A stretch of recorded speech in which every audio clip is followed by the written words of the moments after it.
Assalamualaikum warahmatullahi wabarakatuh. Kembali Waalaikumsalam. bertemu dengan saya Jamal UJR, sahabat Jamal UJR sekalian.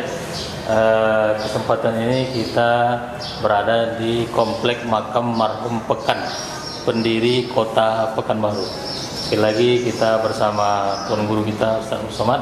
Assalamualaikum Ustaz. Waalaikumsalam warahmatullahi Apa wabarakatuh. kabar hari ini Ustaz? Alhamdulillah sehat Ustaz. Baik Ustaz, sekarang kita berkesempatan masuk ke dalam komplek pendiri kota Pekanbaru, Ya. yang termasuk ke dalam raja-raja kerajaan Siak.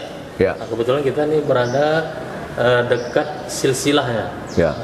Kalau dilihat dari nama-namanya ini kan berbau Arab. Gimana ceritanya kok bisa orang Siak tapi nama-nama Arab? Di Pekanbaru ada 3 airport, jalan, kampus. Airportnya Sultan Syarif Qasim. Kampusnya Universitas Islam Negeri Sultan Syarif Qasim. Nama jalan juga Jalan Sultan Syarif Qasim. Jadi orang yang tidak mengerti bingung. Sultan Syarif Qasim ini keturunan Nabi, sedangkan ini kerajaan Melayu. Kok bisa raja Melayu keturunan Nabi? Nah, tapi kalau dia ziarah kemari itu terjawab semuanya. Jadi raja-raja Melayu ini ya orang Melayu. Sultan Mahmud, Sultan Abdul Jalil Riayat Shah, ini sampai ke bawah.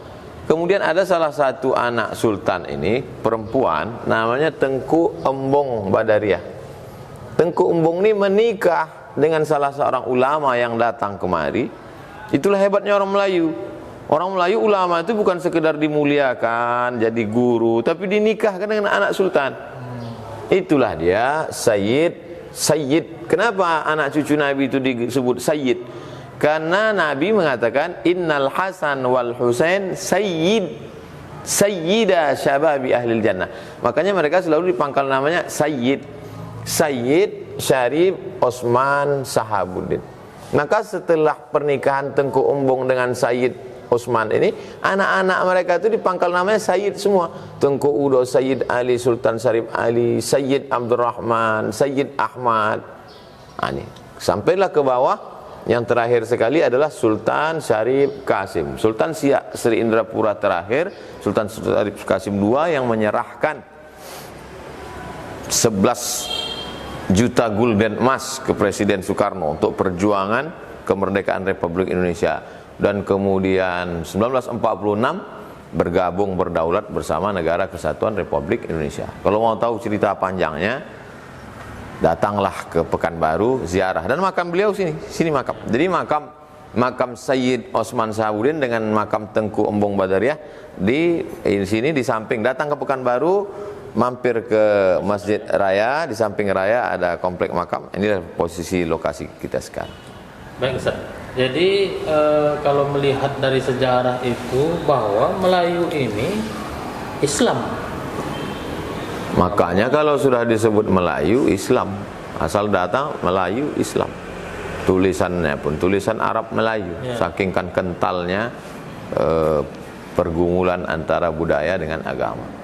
Terakhir Ustaz, apa pesan-pesan Ustaz untuk terutama generasi muda kita menjaga kemelayuan, otomatis menjaga agama ini Ustaz? Alhamdulillah di kantor-kantor kan setiap Jumat pagi semua di Pekanbaru ini kantor-kantor pakai baju Melayu.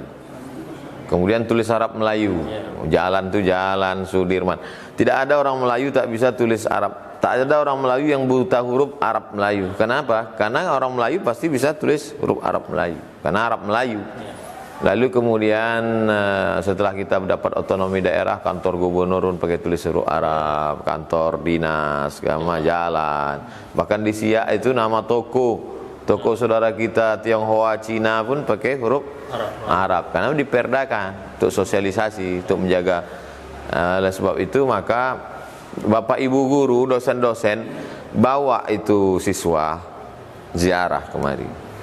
Untuk mengenalkan mereka bahwa kita ini punya peradaban. Kalau tidak nanti mereka bingung, dia tak punya sejarah, tak punya akar, tak mengakar dia, tak ngerti dia hidup ini.